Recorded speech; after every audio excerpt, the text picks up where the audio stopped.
It's loading. I see a little live on YouTube. Oh, so you can see my screen, or is it on? No, it just shows on my side as well.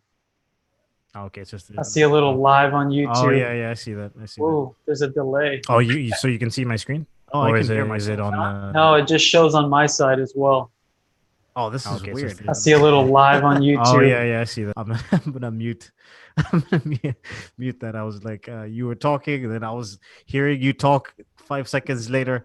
Yeah, All right, that's so like we're live. near monitor. We're live, man. Welcome to the podcast, first ever live YouTube stream.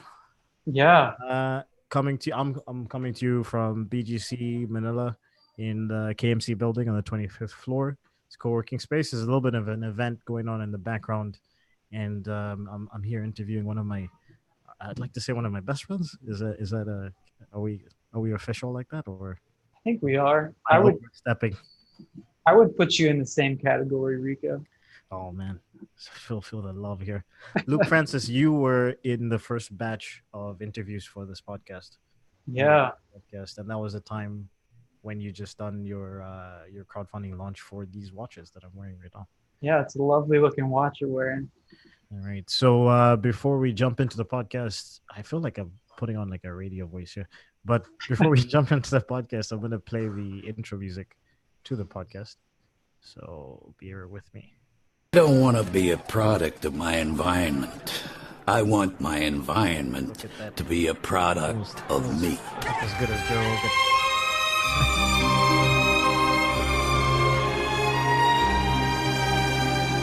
Really, the screen should go like blank right now because then you just sit there waiting for the music. Awkwardly look at our faces. Yeah.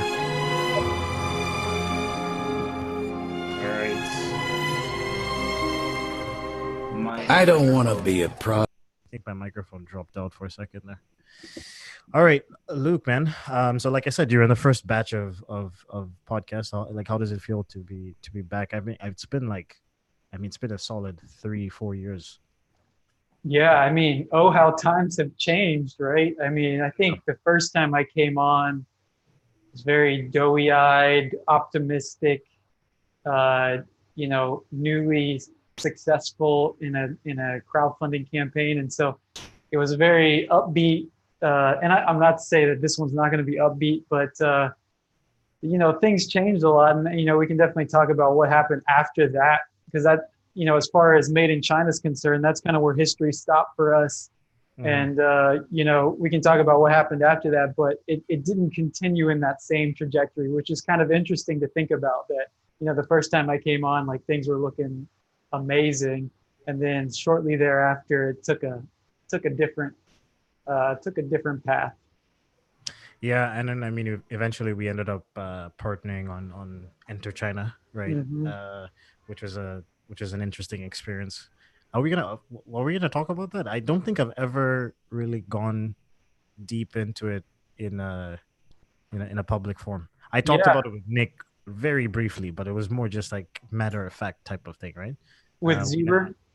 No, Nick Ramil. Oh, Ramil, yeah. So I think we can definitely talk about it, and I think there's probably people that will listen to this that could benefit from whatever conversation we have around that. Well, I definitely learned a lot. Okay, so let's start at the sort of the beginning, just to recap what brought you to China, just really briefly. But obviously, if people want to have more information about that, they should go listen to that. I feel like it was episode 4 of the Made in China podcast. But just for the people who are maybe on the YouTube live stream or something like that, like, give a little spiel.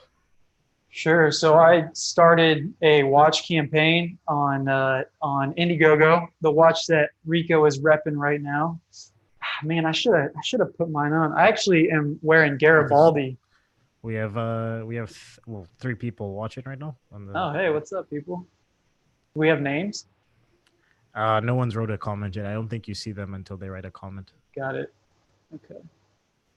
Well, so watch campaign, and before that I was working in the kind of 9 to 5 cubicle life out of college, and did that for 2 years. and that was it was a grind, and I wanted to get out and like do my own thing, stop being bossed around, be my own boss, you know, that kind of mindset. And so I was looking around for opportunities, and I saw this opportunity with men's watches, and then also specifically men's watches crowdfunded on like a Kickstarter or Indiegogo. And so I went down that path and started designing my own watch, which you can see wonderfully displayed there on Rico's wrist. If you're not watching this on video, go check out the YouTube channel.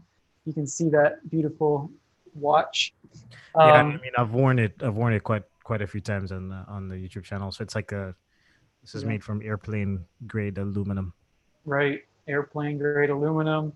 And the campaign went well, raised over $85,000. And that's when I came on the podcast and I shared about my whole process there and what I did to get to that point. And that was a lot of fun to talk about. But then shortly thereafter, what we didn't get to talk about was something that would be a great topic for this podcast, but is the production problems I had. So essentially I manufactured 800 watches, and I would say probably 90% of those were defective. And I mailed all of them and started getting mass emails back about the problems with the watches. And because of those problems, it kind of derailed that first business that I had set up there, the watch business. So started with like a bang, and if things were going in the right direction, and then kind of ended with a thud. But yeah, that's kind of the story of Morveau watches. That was my first foray into entrepreneurship.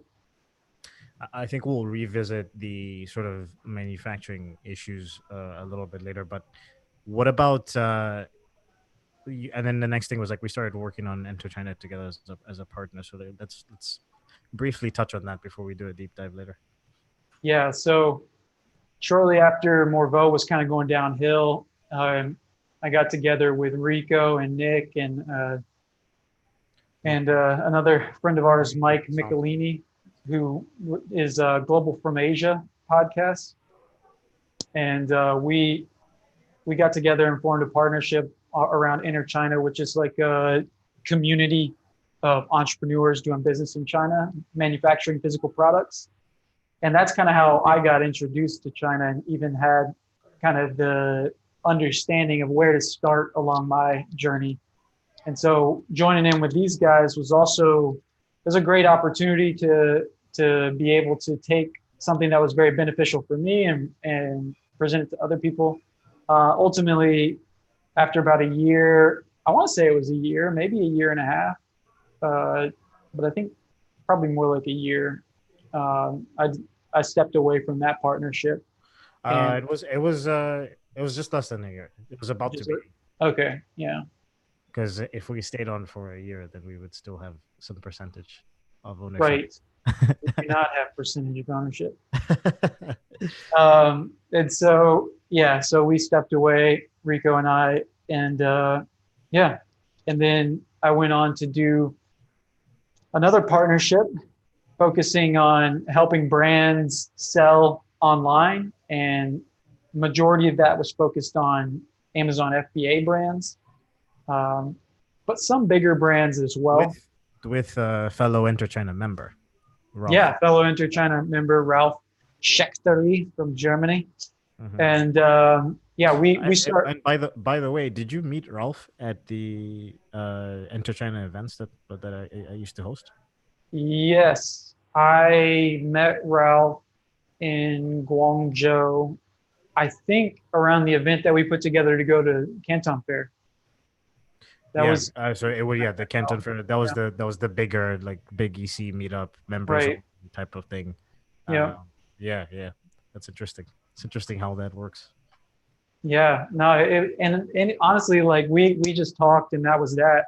And then later, we were both kind of doing the same service-based model of helping brands grow, and I approached him, and we just kind of hit it off, and then moved forward together in the same direction and formed a partnership, and that went really well.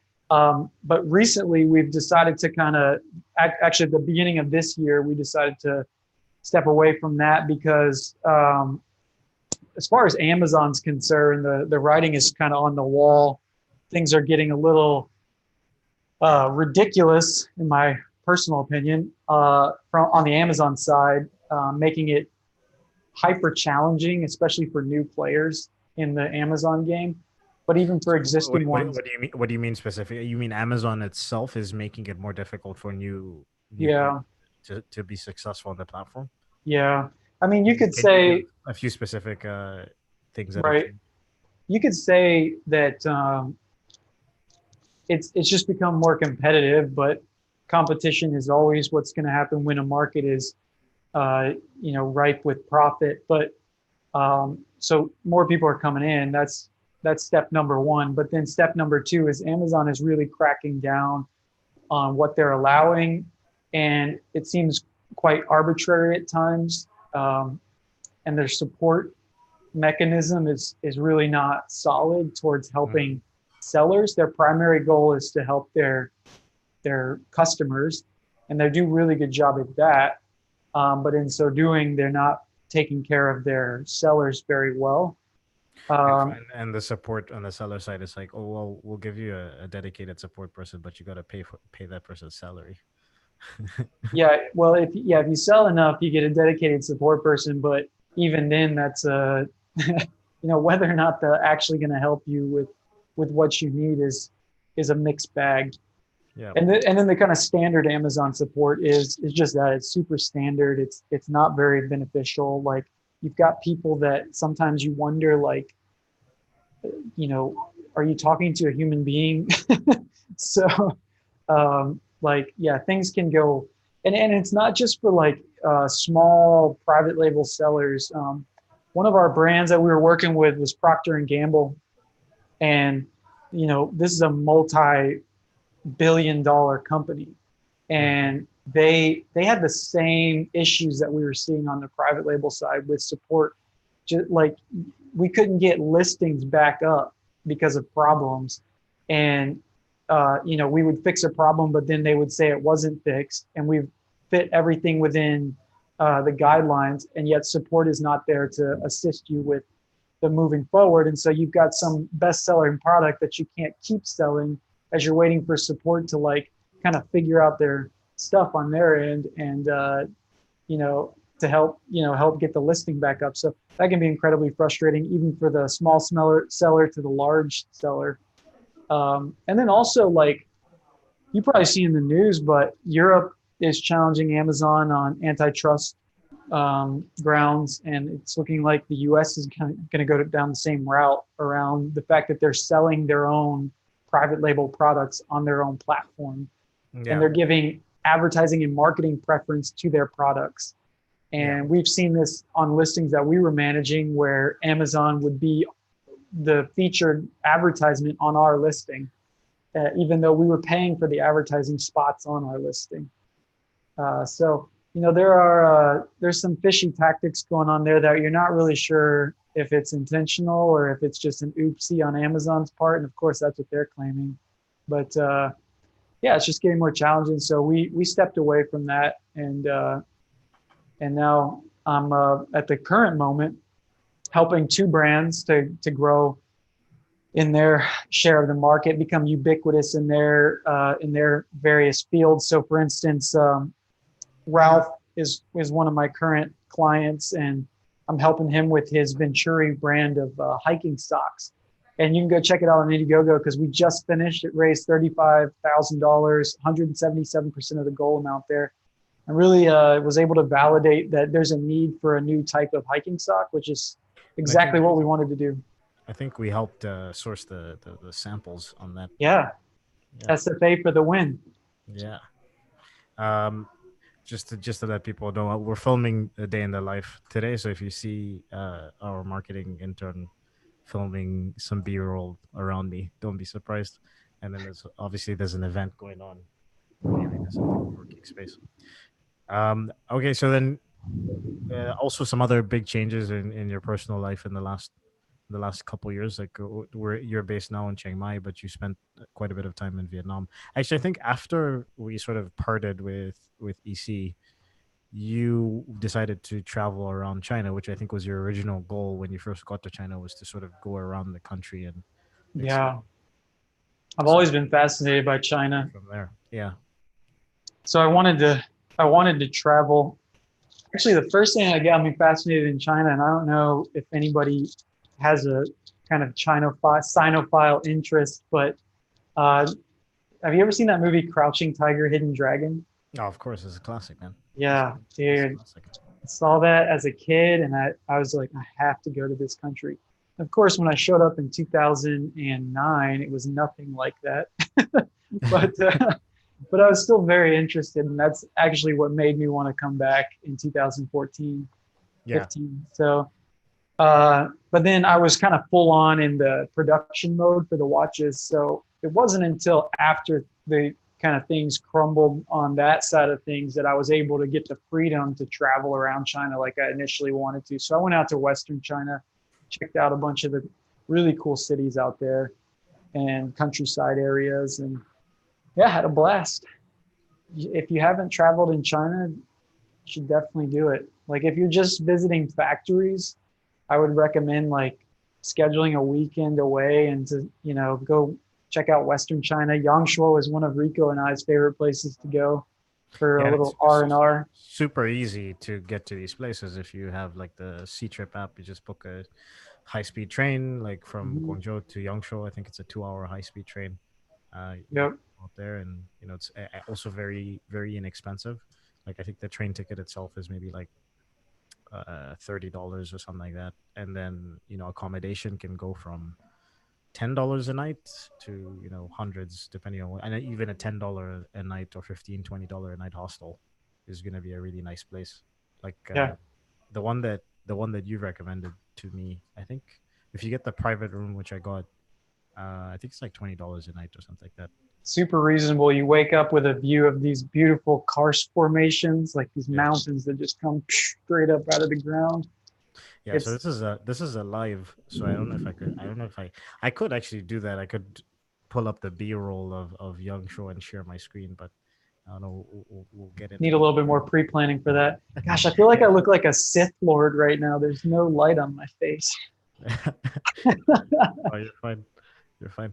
So you spent some time traveling around China, and then you ended up going to Vietnam, right? Yep. Yep. I went down to Vietnam. I was just kind of getting tired of China for the moment. I can't even remember why, but I was ready to kind of take a break. And I heard that Saigon was a pretty nice hub for kind of the digital nomad life. And so I went down to Saigon to check things out. And yeah, that was Wow. awesome. We have Like, four people on the live stream. Welcome everybody. Got 3 likes. Feel free to drop some comments in the comment section. I'll stop from time to time to check those. yeah, let us know. What do you want to know? But yeah, I went down to Vietnam, and Saigon has a very fast-paced feel Mhm. and very happening scene. It feels truly like the wild wild east out there in Vietnam. Super super fast developing. People are hungry. Like the local Vietnamese are hungry, and then there's a lot of digital nomads out there that are really hustling to get their stuff, to be successful. So yeah, it's got a very uh, you know fast-paced scene. And I guess maybe what you were alluding to earlier is that when I was there, I met my current wife. So started dating this woman out there, and then we got married, and now we have a son. So I Mm, have and he just turned 1 actually at the beginning of August, and nice. it's wild, man. It's super wild, but it's cool to think my son has just turned 1. I'm still getting used to being a dad. Yeah, I'm still not used to you being a dad. It'd be weird the first time I see you like in person with the kid. Yeah, It was he's weird the first great. time I saw Mike with his kid. I was like, this Is doesn't this make sense. real? Yeah. um, okay, so then now you're in Chiang Mai. So what's Now that? I'm You we came decided to over move here from because Vietnam to. I mean Saigon's great for fast pace, happening lifestyle, but I was looking for something a little bit slower. And another problem is that comes with that is like air quality is really bad in Saigon. So I wanted to get some fresher air for my son and his little lungs. And so we moved out here to Chiang Mai, but we came during burning season, which if you don't know is like this season where for like 2 months they just burn a bunch of old crops. And so everything was like smoky and the air quality was like the worst in the world. And that's when we showed up. Yeah. So great timing. Before we jump into what you're doing now, business wise, maybe we could revisit Enter China because I, like I said before, I've touched on it briefly in the past, but I never really did a deep dive into why I stepped down and kind of the lessons learned from that situation. So we stepped down at the same time. I remember when I sent the email. I think me and you had been going back and forth. I was traveling. I think I was in Zambia at the time, and I was literally about to get on a plane to fly back to China. Mm-hmm. And I was like, nah, I just have to sit down and bang this out. So I was like in the departure lounge. I was in the private lounge because like a boss. You know what I'm saying? I'm Yeah, sorry. that's how you do The, the boss life. I don't know what to tell you. Swag. So I'm in the departure lounge, just like having a whiskey, waiting for my flight, and I'm just like, fuck it, I'm just gonna bang out this email. So I think I made a Google Doc and just wrote all my thoughts and try to Mm-hmm. be as uh, honest about why I was stepping down, but also as respectful as possible. And I think I sent it to you. And then I hopped on a plane, and then I arrived, transited through Dubai, and I think you sent the email, right? Like you'd looked at the doc and added your thoughts, and then I think you sent the email, if I'm correct. Yeah, I can't remember, but you're Or maybe you probably sent it right. back to me and then I sent it. I don't know. Yeah, But I know I added some stuff, but yeah, one of us sent it. yeah, and then I arrived in Hong Kong, and Nick was like, "Can we meet?" So I ended up like going to sit down with Nick in person, and discussing how well he accepted the situation, but he was just like, both of you at the same time is a huge hole. So he was like, "I'm just gonna ask you guys if you can transition nicely from this and help with the new people that come on, and onboarding and passwords, and just kind of helping them learn how we were running the operations." Um, so I guess I'll start because I think I have talked about this to other people, but essentially the biggest issue was that the direction in which we were going was not we didn't agree with that, and then there was a change in sort of the partnership agreement without like an informal change in the partnership agreement. So like I think originally when Nick brought us on, his whole idea was that I have these commitments at Brink as a partner, and I have to invest all my time and effort into Brink, but I would like to keep Enter China alive and be a part of it, but not necessarily run it on a daily basis. And also I think he just, because it was dead, he couldn't really. And when I say dead, as in they weren't onboarding new members, and there were no member events. Like the WeChat group was still relatively active, but there wasn't any sort of formal interaction, and not as much engagement. And also the Facebook group, same thing. So I think his And thought. I think you're talking about before we came on board and before we came on, formed the partnership. yeah, I think this is where his mind was before he invited us on. So I think that he was looking at it and being like, well, I get asked about this thing a lot. Clearly, a lot of members have benefited from this, but I just don't have the time to create a team and all that stuff. And I just think maybe at the time he didn't see necessarily where it could go. So it was just like a sort of last ditched, hey, I'm gonna bring on members that are in the community that are success stories, who can then sort of take this in a new direction, and I will step down and be an advisor role, and my percentage of ownership will be much lower. And then the reality was, I think once it started to pick up and became, when we started to bring on members and we started making some revenue, and the team was kind of gelling, I think he got inspired and wanted to play with his toys again, kind of thing. You know what I mean? It's a great way to So put it. yeah, I think it was that kind of thing. It was like, this is that, and then really, I think Nick is passionate about this kind of stuff, working with entrepreneurs and startups, and Enter China is a perfect model for that. Is you're working directly with people that are launching businesses, and we there's a framework around that. So I think he started to become more involved, and then started to become more involved in the decision making process, and then sort of started acting in a CEO role, which also entailed us going in a direction that we wanted to go content first, new content first, and then more community engagement, actively, sort of supporting the community a little bit more in their steps as they launch businesses. Um, I think his thing was more like the content is good enough. Let's drive more sales, and then we'll improve on the content or update the content later, as we sort of hire out people, and then we have more time to focus on those things. So that, in my opinion, is the core of it. Maybe you can expand, and then we can talk a little bit more. Did I dance nicely Man, like an expert salsa master. yeah, Um, respectful but honest. yeah. So, I mean, even just from like maybe what will be helpful towards some people that are thinking about entering partnerships. Um, one thing that I really got out of this, Five people on the live stream.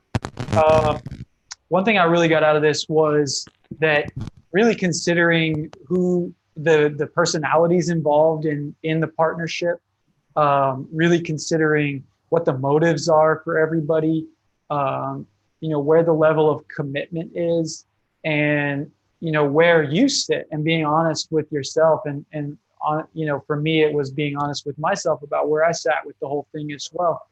And that, I think, when you're clearly aligned on all those things, and then you decide to enter the partnership, it has a potential to be a lot more successful. I think we all just saw a great opportunity, and didn't fully assess the necessary parts of what it meant to come into a partnership together. I think that was part of it too, is because later it was kind of like, you get into a relationship and you start reassessing things after the fact. And there was a lot of that dynamic going on as well. Um, so yeah, I don't know. What do you think about like the partnership dynamic, Rico? Because I think that was a big part of it, was just like knowing the partners involved. Yeah. Can you hear me? I think the microphone might have got It disconnected. sounds like you're off of the mic. Yeah, that's a problem. So, technical difficulties. This would be in any other situation. Are we back on? Can you Oh hear me? yeah, that's All good. right. Yeah, in terms of the partnership, well, there's some positives that I think I took from how the partnership was structured. I really liked the idea of sweat equity earned Yeah. over the course of 3 years, because I mean, essentially, what the purpose was that if people step down early, then they could still take that equity and bring on other partners, which is essentially what happened, right? So that's something that I've always taken now when I think about forming business partnerships with other people, and when people ask me about my experience working with more than one business partner, then I recommend people get into sweat equity, have a sweat equity agreement. I guess just to briefly explain what that is, it's just basically you don't, if you have three business partners or four business partners that form a company, a startup, rather than just giving out ownership at the beginning, saying, "Hey, you get 30%, 20%, whatever, 50, based off of your work and investment." You agree to the percentages at the beginning, but you don't actually own those percentages. You earn money as you do. So if the company is paying out dividends or bonuses or whatever, you'd earn your proposed percentage, but you only truly earn it every year based off of time and performance. And Hmm. you can set it up where it's sweat equity over the course of 3 years. For I think the standard is 4 years, and it's just performance based, and it's good. So like if you stay after a year, let's say you were supposed to get 30% total, they break it down into 3 years. So after a year, you get 10%, and then after 2 years, 20%, and so on and so forth. So if you, as I mentioned, if you do step down prior to activating all of your commitments and equity, then you would lose whatever the balance is of that percentage. So that was one thing that I really liked in terms of the partnership dynamic. I think that we had roles that, because we didn't know necessarily, like that was the first time that I'd spoken to Michelini before. I think I'd been on his podcast or he'd been on mine, but that was the first time that I ever like had a extensive relationship with him, Right. worked with him. Same thing with Nick. It's like I knew Nick, I knew him more as a mentor. To Hmm. actually start working with him, that dynamic, me and you were buddies, so it was like I know you as a person. I kind of know that I know that if I communicate something to you, you're gonna listen and you will, give me your honest feedback on it. But you also be like respectful, and um, there's an aspect where you're more understanding. Like, and I think I'm the same way. Like, I try to sort of approach things from. I try to be empathetic is the word I'm looking for. Um, What's your just real quick, like what's your thoughts on partnerships with buddies, with friends, with close friends? I've never done it before. I think I think in general, I probably wouldn't want to do it unless I mean, it depends. If your friend is an entrepreneur and you've seen what that person has done in their business, I don't think there's anything wrong, as long as, again, clearly defined structures and rules, and a contract in place where this is the business and this is our business relationship, and our friendship remains separate. And I think if you do that, then it's fine. I think when you're just buddies, that this guy has a job and that guy has a job, and you decide to start a company together, I think sometimes that can go awry unless you have Yeah. a sort of right sort of team in place. And it really depends on the personalities too. Yeah, yeah, exactly. And yeah, if you do have two people that are very aggressive and they're friends, and then they could start to clash and butt heads. But if you're a reasonable person and sort of more level headed, and you're able to sort of compromise and you're comfortable doing that, then maybe it can work out. Yeah, because stuff's gonna happen. Things are gonna go wrong. Yeah. And that'll test any partnership. But then also if there's a friendship dynamic, that can ruin the friendship too. Yeah. So I mean, going back to it, I think because of the things that I mentioned, we were expecting certain people to execute in one way and to have these responsibilities from a managerial perspective, but it didn't quite work out that way, and then things changed. So yeah, I think the partnership dynamics weren't the best, and they also evolved in a way that we weren't particularly happy with. Didn't anticipate. Didn't anticipate. Yeah. Hmm. um yeah, I mean, I guess I mean, there's also a couple heated situations. Like I said, you and Mr. Renault have an interesting relationship. It's like a big Yeah. brother type of type of vibe. Well, and I think really if you are going to get into a partnership at all, like there should be an expectation that there's going to be heated moments. Yeah. I mean, you're talking about growing something that you've invested time and money in and heart and soul, Hmm. and you're to when somebody comes in with a objection or something that is not the direction that you want to take things, it's really like parenting a child, right? And one parent says, I want to teach our kid to do kung fu, and the other parent's like, hell no, I'm not teaching my kid violence or something like that, right? And then you have this knockdown, drag out conversation. And I Yeah. mean, because you both love something, it's gonna, that's to be expected. I think it's definitely, you have to expect it for one, but then figure out what kind of person you are and how you process that and how you deal with it with the other person, and kind of move past it, because it's just going to keep happening. I mean, it never doesn't happen. Yeah. Yeah, of course. And yeah, not to I guess not to harp on it too much, but I think, yeah, it was for me another aspect that I didn't mention as to why I stepped down. It wasn't just the direction of the business. I was also literally I was running two startups at the same time. Like, I would spend that Hmm. time, I would work on SFA stuff from 8 o'clock in the morning till 2 p.m., 3 p.m., and then I'd switch to Enter China from like 2 3 p.m. till like 10. And sometimes, especially when we started doing webinars, the travel and then meeting for all hands on decks and stuff like that, the travel aspect was like really taking a toll. Like Yeah. literally Source Asia was suffering. Like we were scaling and I couldn't put my time and effort to put systems in place to scale effectively. So we had projects that were affected. I hired certain employees just to fill a gap, like not following the right procedures in hiring. There was a time period when Imogen actually called me out on that. She was like, I just feel like you're just hiring people just to hire people. Like, you know, like these people don't care about the company. These people are not like the best for the business and stuff. So I had to, that was part of it, having a Keeping you in line. yeah, so that was part of it, having the sort of come to Jesus moment where I'm like, yeah, Mhm. she's right. Like, and the reason why I'm doing this is because I don't have time to actually sit down and work on my core business, the business that is supporting me. So yeah, that was a big part of it as well. It wasn't just the partnership dynamics; it was also me wanting to put 100% of my focus into Source Find Asia. Um, so just closing that out. Obviously, now they've gone in a different direction, which I think what they're doing right now is great. I think the partnership team that they have now, Travis Lavelle, Nick Zieber.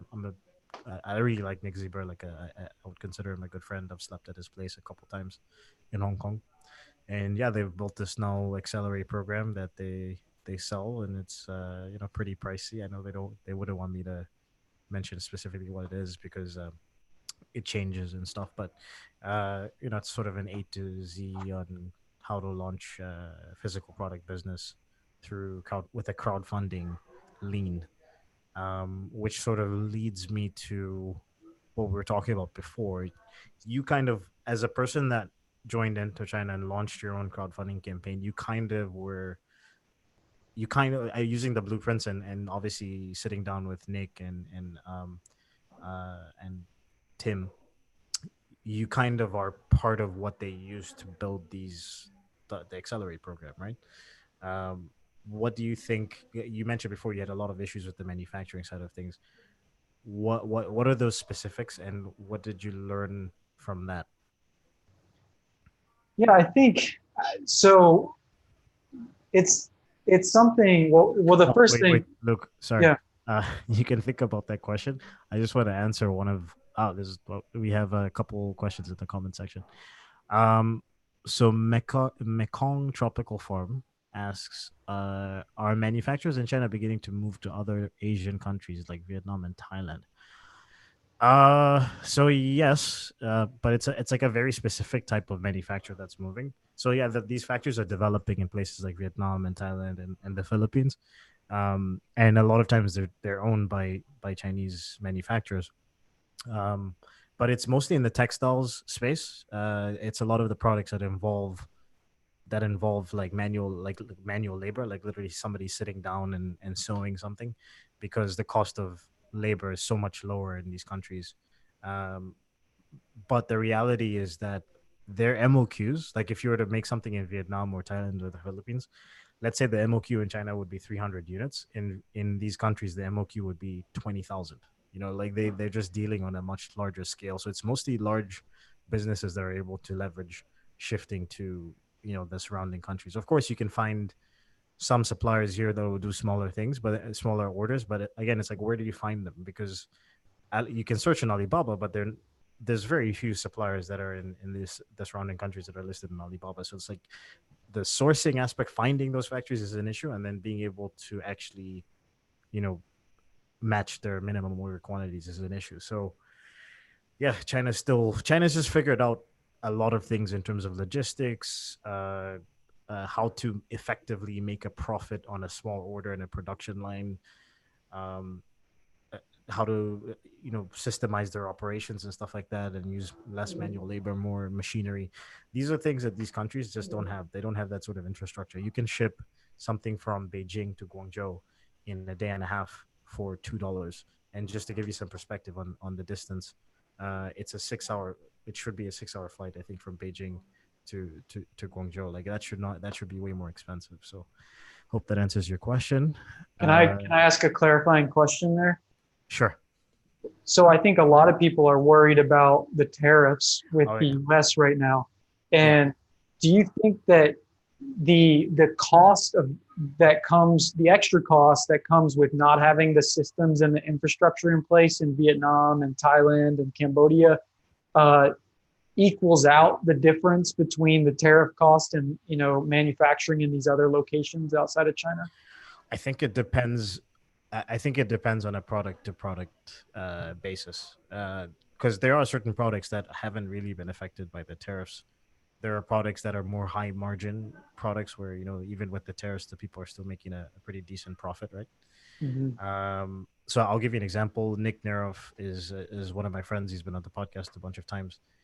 He sells beauty gloves uh, on Amazon, and he's been pretty successful for the past 4 years. His taxes, his import fees actually went down because the freight So forwarder weird all the identified. time. Yeah, the freight forwarder identified that he could use a different HS code to put his gloves in a different category, and Okay. ultimately, instead of paying whatever he was paying before, his taxes went down literally by half. So yeah, there is some products that you have to like finagle away and figure out, can this could be put, can you make a change to the product that makes it a different HS code? Can your freight forwarder figure out just a different HS code for that product? Um, and then if you were to shift to one of these other countries, weighing up having to place a 10,000 unit order versus a smaller one in China, what would be, you know, your profit margin on that, and can you do it? Like, I think it's definitely going to be a product to product case basis. Mm-hmm. But the On the fact that there products it are does these, affect, sorry, on the products that are affected by the tariffs, what would you yeah. say? Well, I mean, a big example for us is we have CrossFit equipment clients, and they've been affected by this. Like literally all of their stuff went up by 20%. Their import, and they do like big numbers, but they're still staying in China because they just know that they really can't replicate that the quality and those products anywhere else. So it's just it's difficult, you know. Until those countries develop the infrastructure, it's like you can't really rely on them to produce the same quality and the same quantities and things like that. But I think what will happen is you will start to see a little bit of a shift, more of a shift, where some of these factories that are making more technical Mm, products, just from their perspective, they're just gonna say like, well, I need to shift to, you know, Vietnam just to lower my costs so I can still like maintain the same business, you know.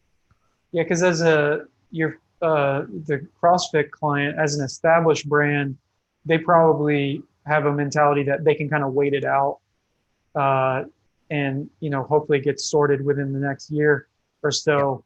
But for newer brands, they might not have that option. So it seems like maybe a forward thinking approach would be to diversify, you know, suppliers, even having multiple countries that can produce your product to the same spec. Yeah, I think that's the smart move. I mean, I'm doing that right now as I'm trying to develop partnerships uh in the Philippines, in India, in Vietnam. So if there are certain products that a client approaches us with, we could explore that option and see, you know, is it possible to make this product in a affordable way in those countries. Um, Harrison Bevins, who's developing a bag right now, I think his crowdfunding campaign launches in a couple months. He sourced a supplier in Vietnam, and he sourced a supplier in China, and he made prototypes with both. So, you know, he's trying to see what the best option would be based off of price, based off of Were they pretty comparable? Do you know? I think, yeah, the prices were comparable. China was more expensive, but Mm. again, the MOQs in Vietnam were much higher, and then the speed, I think, of communication was different, just because, you know, the dealing with the Chinese manufacturers, they're used to this, like making a prototype and stuff like that is just standard, you know. So it's like they just have those systems in place to move quicker. Got it.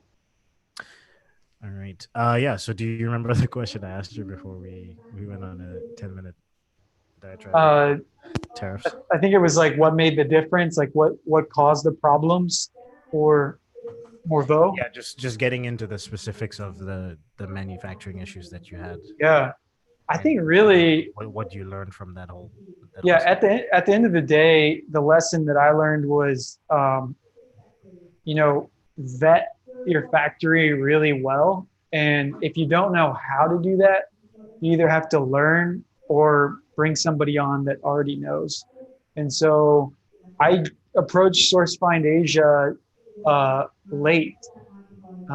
This was when the shit had already hit the fan, and I was trying to just recoup anything I could. And that's Yeah. when I brought Source Find Asia in, but it was too late at that point. There was really nothing you guys could do.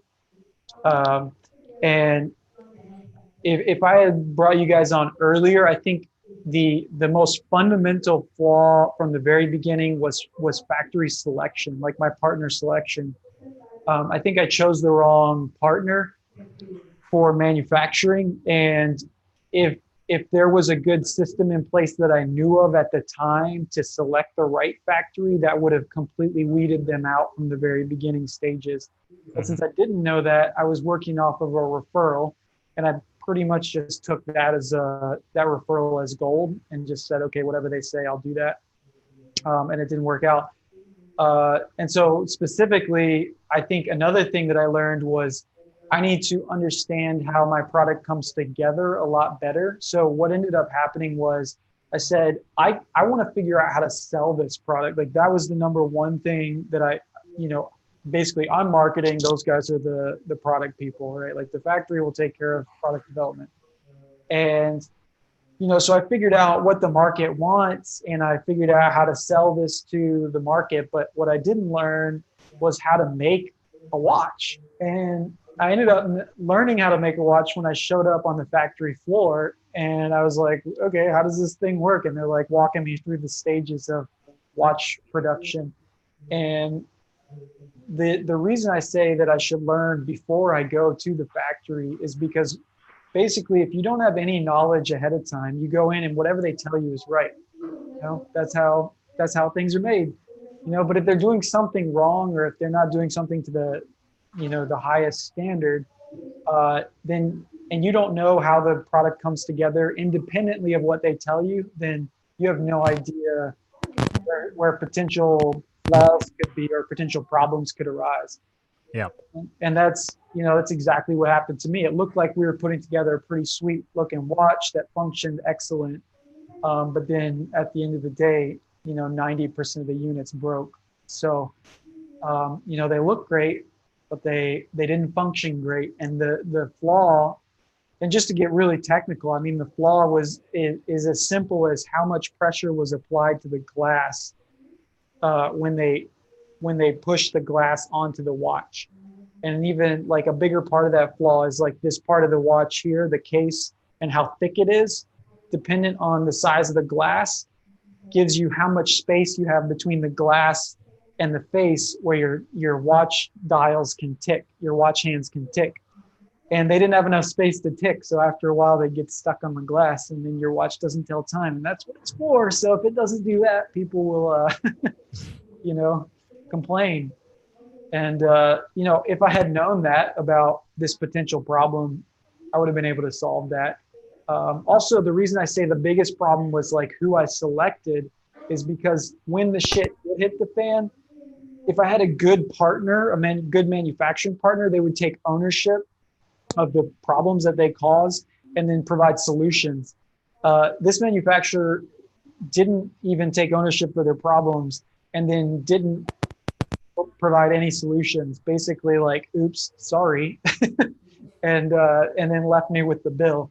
And so that's why you want to make sure you select the right partner, because when things do go wrong, and inevitably something will happen, even if they're a great, quality manufacturing partner, there's going to be some issue, and how they respond to that issue is crucial to the life of your business, especially in the early days.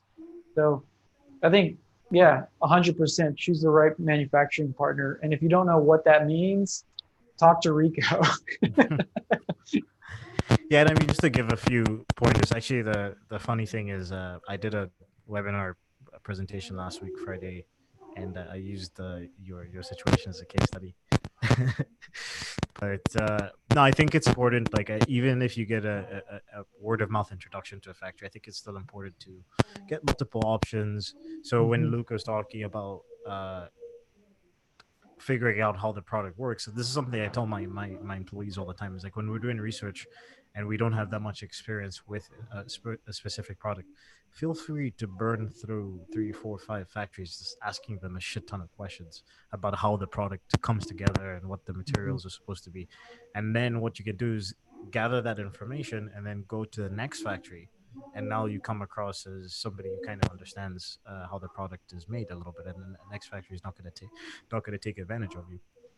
And then in terms of just understanding the process, it's visiting multiple factories, seeing that, having that, taking those factory tours where they walk you through the manufacturing process. So a good example would be like learning the difference between an assembly house and an actual like factory, right? Like an assembly house takes multiple parts of a product and they put it together. The factory will be actually making those parts in house, and then they also assemble the products. And if you work with an assembly house, then something to keep in mind is that they're working with other suppliers. So if a specific part is not correct, are they going to try their best to then follow up with that supplier and fix it? So it's just like if the factory is doing most of the stuff in house, then they have control over the actual manufacturing process and they can fix problems as it comes up. So it's like little things like that, like you have to really pay attention to and understanding the manufacturing process when you're coming from it with a non-technical background, or if you don't have any experience in the product. um And one note on that too is don't we have skimp on. 6 people on. Yeah. Again, feel free to ask questions. Welcome, Kusanta. Hola. I think she's speaking, he or she is speaking Spanish and saying they don't. All right, thanks, man. I appreciate it. Says Okay. that in Spanish. He says, "I don't." He doesn't speak English, or she doesn't speak English, but she likes or he likes listening to me. So, I got that smooth jazz voice. You know what I'm saying? Like, Yeah. Silky smooth jazz. hey, what's up, guys? Um, yeah. What I was saying though is don't skimp on quality control as well. Mhm. Um, I think there's typically the way it works, and Rico can correct me if this is wrong, but there's always an in-house option on quality control. Oh yeah, The yeah. factory will always offer to Just QC don't. your product for I free. mean, it's nice, but like no, like Yeah, such a huge conflict of interest there. right. So usually, maybe 100% of the time, don't take that option. But the second option is to hire somebody to do QC for you. And I think as I assess where I went wrong and other people manufacturing technical products with fail points that are pretty significant, like work with a quality control person that has or in company that has done QC for products of your type, that understand what the typical fail points are in the production process, Mhm. because like it's there's an old adage like you don't know what you don't know, and so if you don't know like where the potential for your watch to fail is, then you don't know what to look for, and that's the situation I had. And so if I had worked with a quality control partner that had worked with watches, they could easily say this is a common mistake that can happen, and let's look out for that. Yep. And I mean, we do it all the time as a moth. We do it all the time. It's like if we don't have the expertise for a specific product, we outsource the quality control, because it's just like you said, you need to have somebody who understands those products, at least a little bit more of a technical background, a quality control company that's inspected those and seen the issues before, that can anticipate the issues that might come up. And then another thing is you can also consult with a mechanical engineer in the design phase. In fact, you should be consulting with a mechanical engineer in the design phase, but specifically not just a mechanical engineer who has made products in other places. It has to be somebody that has designed for manufacturing experience, because you can come up with the coolest, nicest design for a product, but it might not be the most practical for manufacturing. So that's something that I always tell people is like you should be consulting with a technical person who understands manufacturing for China, but can also help you design the product. And then if you do it like that, and you even maybe even incorporate the mechanical engineer when you start sourcing the products and have them discuss with the factory, you're gonna eliminate a lot of issues very early. Uh, yeah, and then also the turnaround in terms of the feedback from the factory, and then redesigning the product is also going to be much faster. I mean, think about how important that is too. Like, can you imagine, like, you have this sweet idea and it's like your baby, like you just gave birth to this wonderful idea and you want to mature this thing to life, and it's looking great and everything's going well. And then because you didn't have a clear understanding of how this product like was manufactured, like the whole idea just falls apart and the whole business that was created just falls apart. So I think if you consider it in that way, like it really becomes like crystal clear how important like manufacturing is to a physical product business. Like if you don't get that right, you don't have a business in the long run. Yeah, of course. And that's leading to, sorry, I'm just opening up my phone here. And that's leading to what you're doing right now, which is launching your own course, right? Little program. Yeah. What are you calling it? Well, the unofficial name, we're kind of like work testing it, beta testing, but Vault is what I'm calling it because it has double meaning. Like, the vault when gymnasts run down the strip and then they jump on the thing and do their flips and everything. Yeah. Called a vault, which I thought would be a really cool image. That's called a vault. A vault. Yeah, it's called vaulting. Okay. Or like when a pole vaulter, they run down they're both called vaulting. Yeah. And it's a really cool image to think like, you put the forward momentum in, that effort in, and then you launch into the sky, right? Mm-hmm. And do some really cool tricks, and you come back to tell the tale. So yeah, it's called Vault, and essentially what it is a framework for how to bring a product to life, but specifically around the idea that we want to build lasting brands. One thing I think the entrepreneurs that are listening to this will maybe relate to is that there's a lot of stuff out there about how to make money fast and how to get, how to get quick money. There's all sorts of different options for that.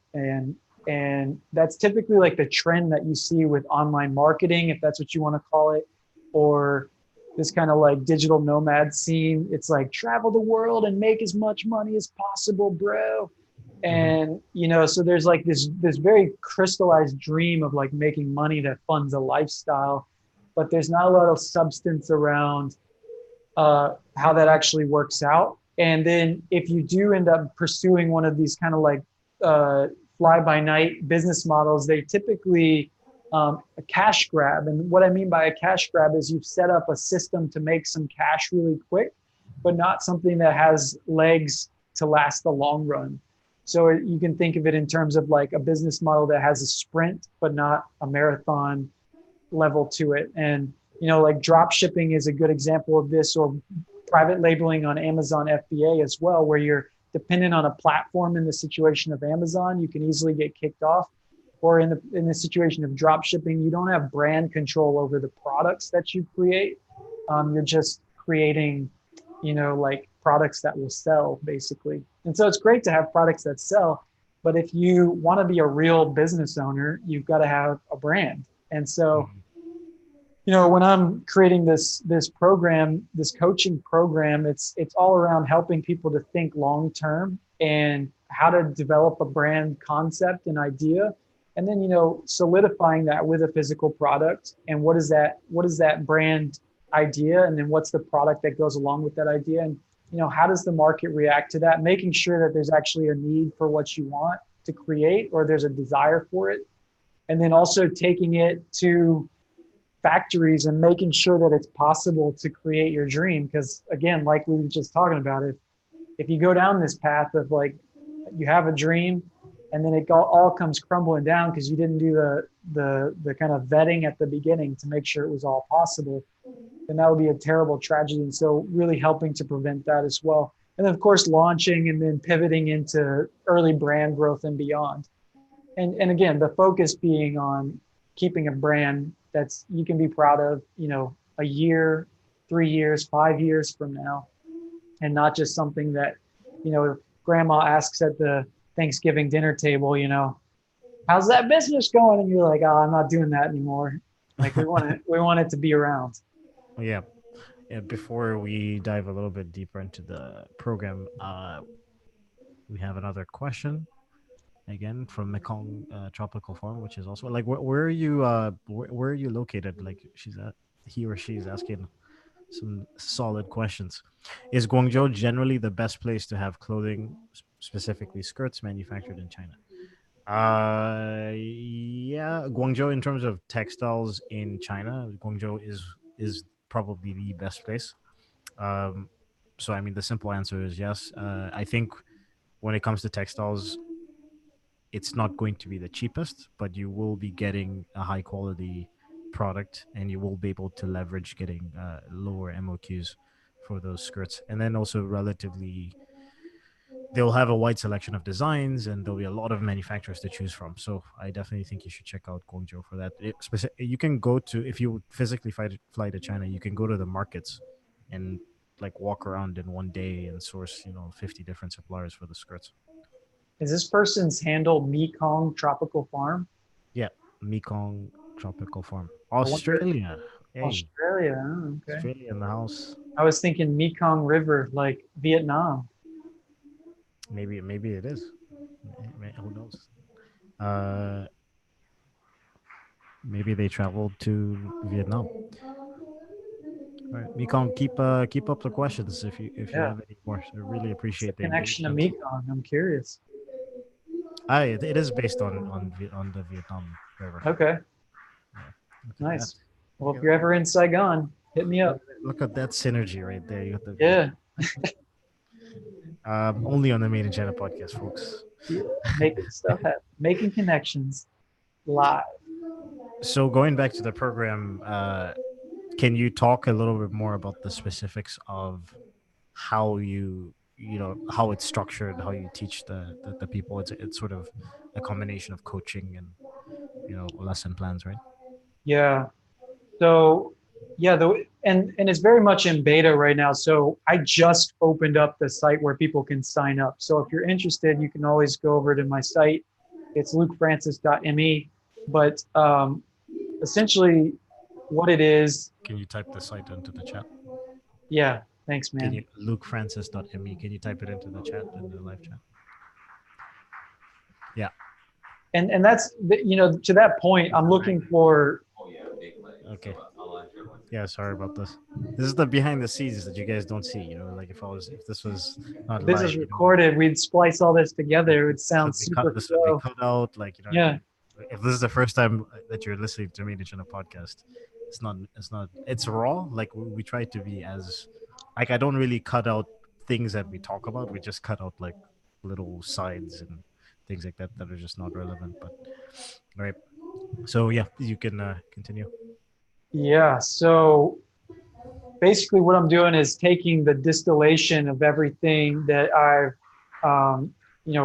worked on over the past 3 years here with the different brands I've worked on, from multi-$100 million brands like Pelican or Procter and Gamble to the smaller kind of direct-to-consumer brands. And I put together a step-by-step process for how to kind of develop the idea that you have and then grow it and then make a lasting brand.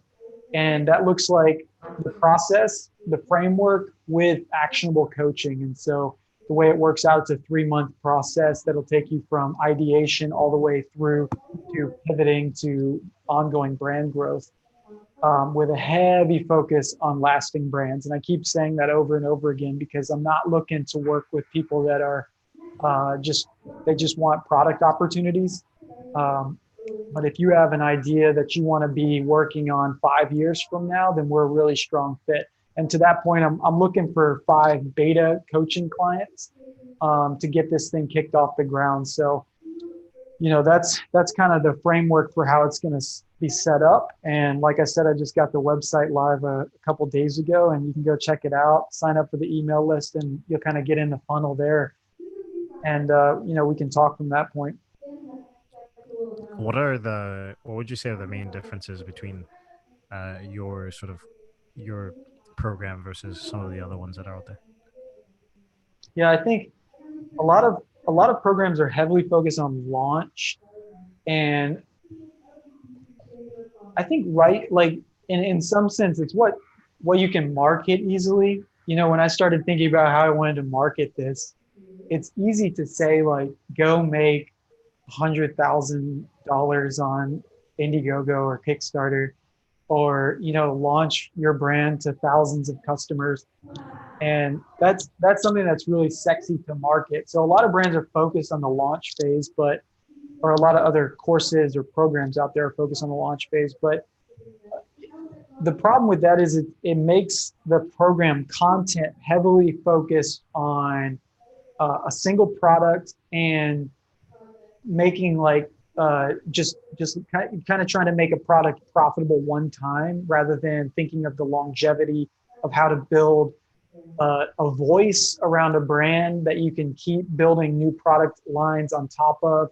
Because a brand sets a foundation, and then you can build on top of that brand with new product lines, new partnerships, new opportunities that just keep blossoming out of that brand. And so we're really looking to focus on, early on validating that the brand idea is even worthwhile. Like if your brand didn't even have a product, but just like the way that you want to communicate to your customers, are those people interested in that idea? And then from there, let's build a product, okay? And say, are those people interested in the product? Okay, yes, they validated that they are. All right, then now let's take that product to market. Let's put some money behind that and make sure that they want to put the money behind actually paying for what you created. And there, let's just blow it up. Since we know that people are willing to pay for it now, how do we get it to the masses? And that's kind of like the total phase development there. But then at the end, it's really heavily focused on, all right, now let's talk about where do we go from here? Is it, we've got one product under our belt, but what's next? And how do we keep building this brand voice and talking to our customers? So what's that kind of person that should be thinking about joining your program? Is it people that want to do original design, or could it also be private label? Absolutely. I don't think private label would be a strong fit, because it's quite a different model. And I think oftentimes the mindset that comes with private label is fundamentally different, and that's fine. Like people are building great businesses on private label, but yeah, if you have ambitions to build, your own products with a unique contributing factor in a specific segment. So, whether that's just for instance, the socks that our friend Ralph is making and I'm helping him with, they have a very unique element to them, and that's that they have silver, along with other things. Like he completely designed a new construction model for the way you build socks, but he's also ingrained silver into the socks, which helps to fight against blisters and odor, which are two major problems that hikers have. And so these are, a fundamentally new introduction into the hiking market. And so that's the kind of product that's going to work well with the coaching program I've put together. And really, like, if you're somebody that has an idea, or you have a product and a brand that you've already started, but you're not seeing the sales traction you want, I think you might be at this phase. And this is something I was like reminiscing on in my early days, because of some questions Rico sent me ahead of time. Like, one of the biggest challenges in early business development is clarity and focus, because there's so much information out there. It's overwhelming, and everything sounds like a good idea depending on who you're listening to. And everybody's got an opinion on what works best.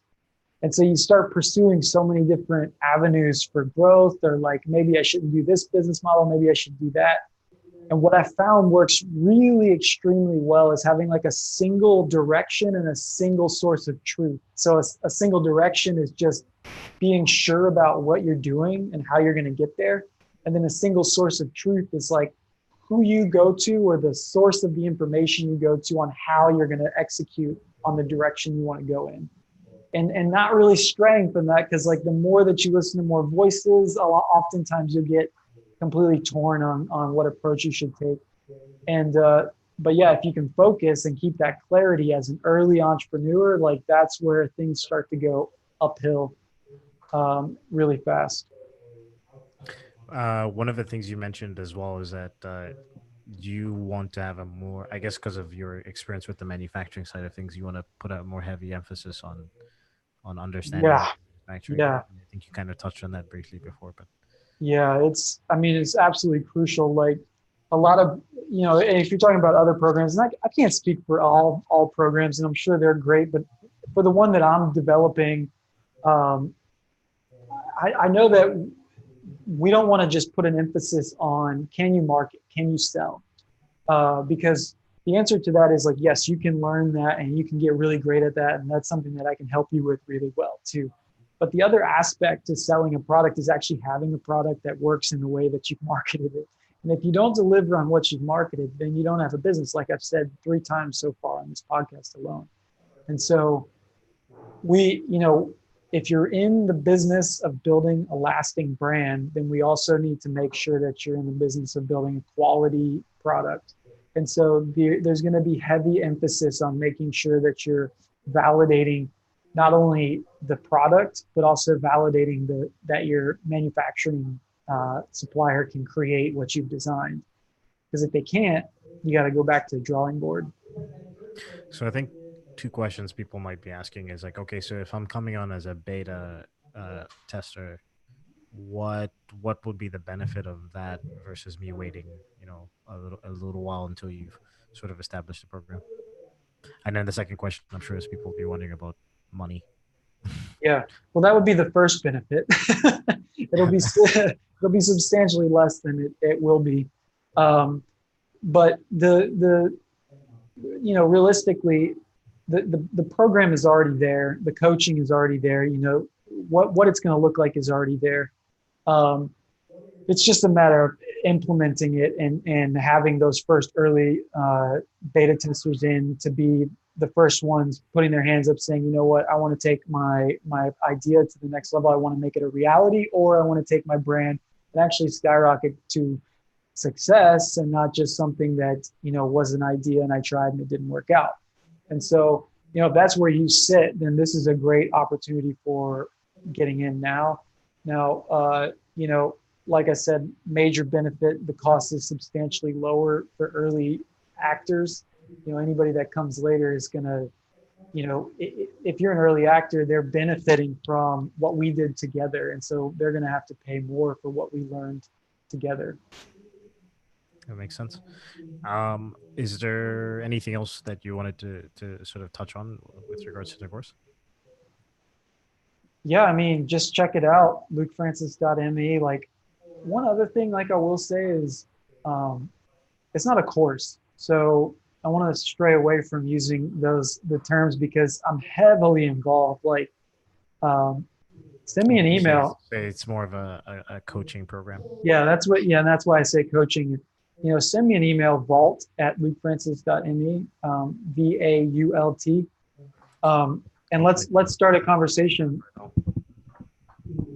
because sorry, the distraction there, but let's start a conversation, because one thing that I'm really interested in is being hyper engaged with whoever's a part of the program, and just participating along with you in what you're building.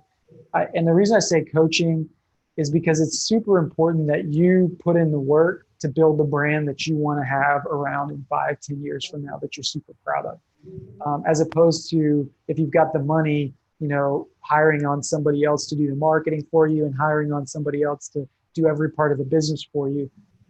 If you're not the one willing to put in the work for your own brand, then it's not going to grow to where you want it to be. So what I want to do is come alongside you and make sure that it does reach the full potential that it has. And so I'm going to be very engaged. We'll have regular calls, all of it, like 24/7 email support. Well, maybe not 24, but significant email support always available. And so, send me an email and let's start this conversation though. Awesome. We've been going for almost a little bit over an hour, man. So it's Is it crazy. already an hour? Yeah, it's a 73 minutes in the stream. Um, yeah. So Doesn't feel like it. I guess that's it's sort of start to get into the closing question. So where do you see yourself in the next 3 to 5 years? Yeah, I see myself coaching brands to be substantial players in their respective market, um, and leveraging that coaching experience into um, another foray into brand development of my own. So I've been helping other brands for the past 3 years really grow. But I do have ambitions on my own front for building my own product.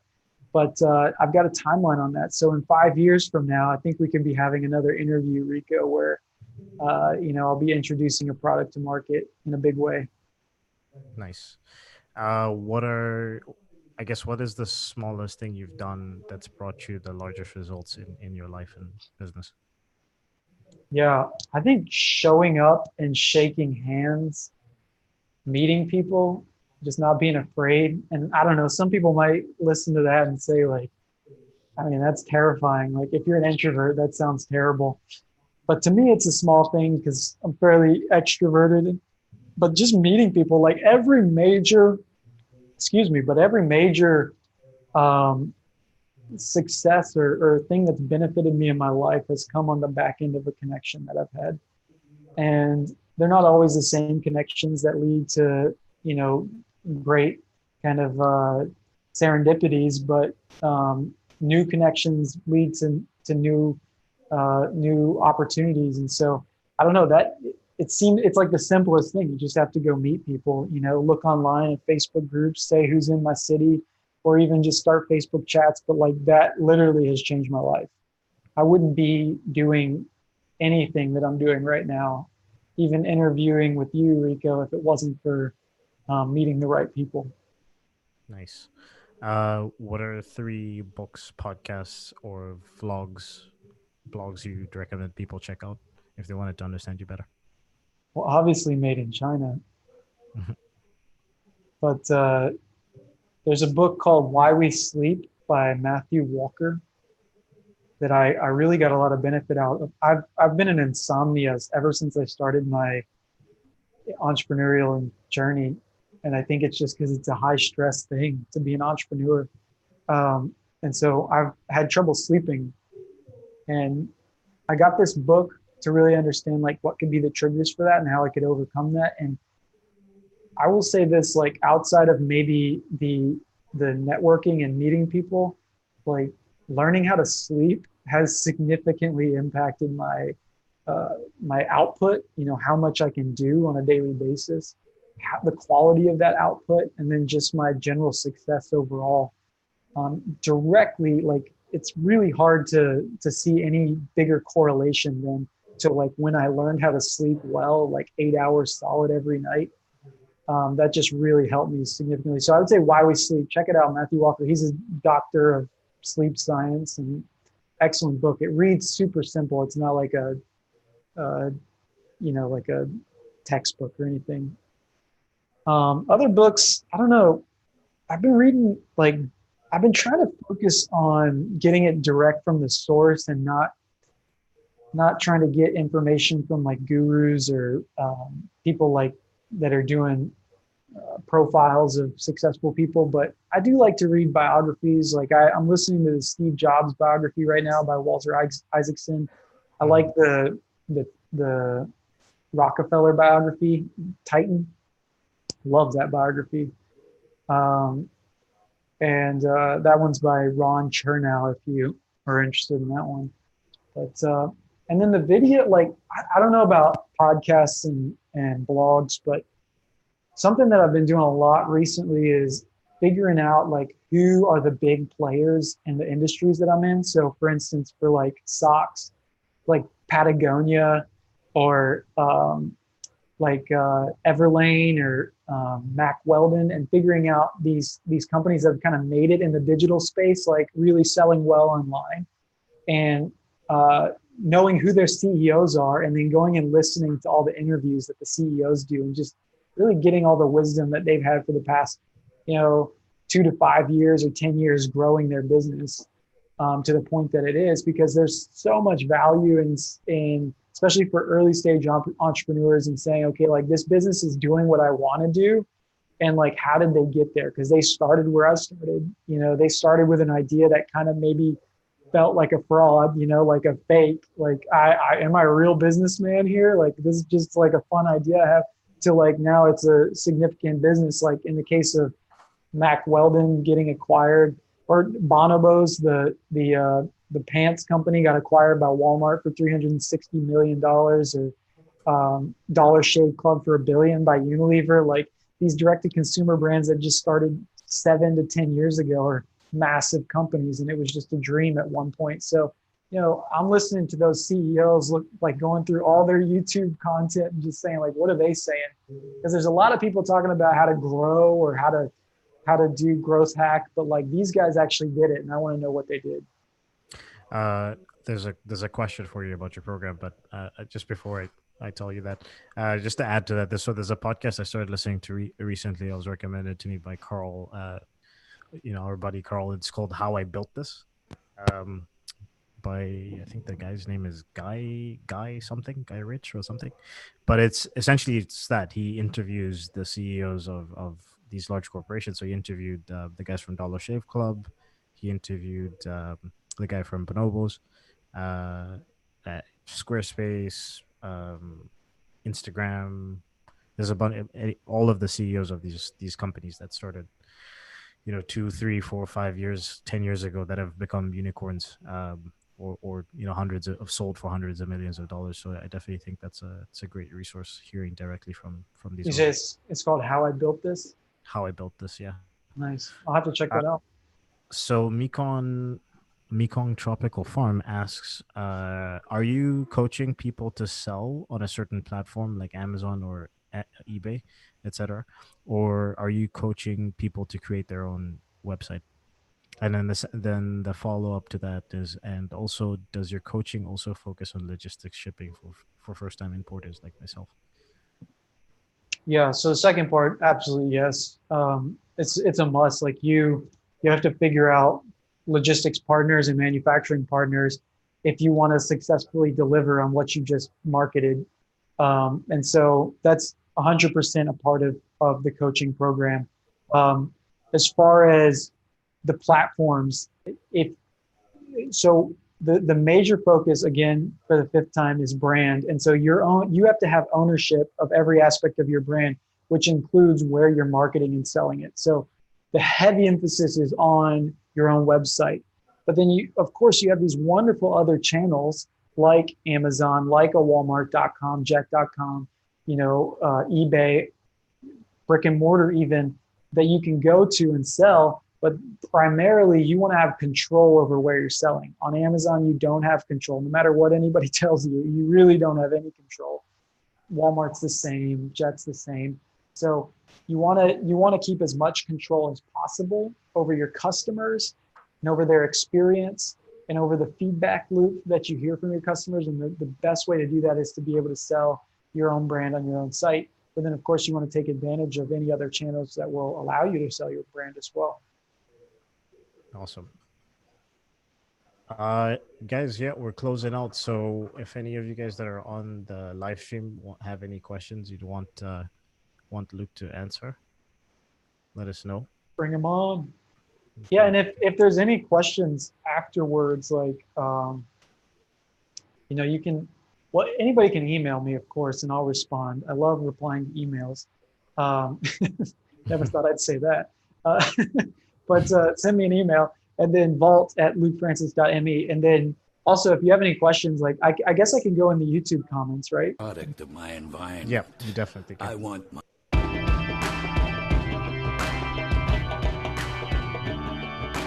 Can you how's the volume on that? It's loud. It's loud? Yeah. What about now?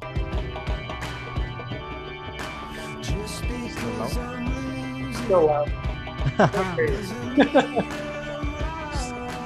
Close it up, man. Thanks for listening, guys. Thanks for watching on the live stream. Is it still loud? Well, now you're talking louder. I can hear you. Oh, okay. So it wasn't that it wasn't that the music was loud. It was just I wasn't speaking loud enough. Anyways, yeah, guys, thanks for listening and watching live. We're gonna, I guess, while I'm still in the Philippines and I have solid internet, I'm gonna try to do a little bit more of these live streams. If you want to reach out to Luke Francis.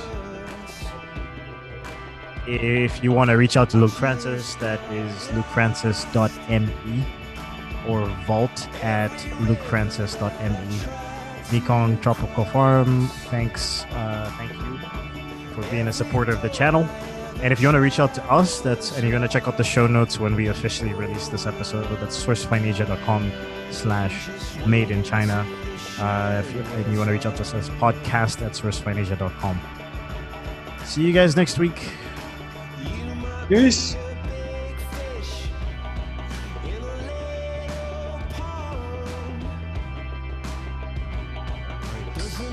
That's a wrap for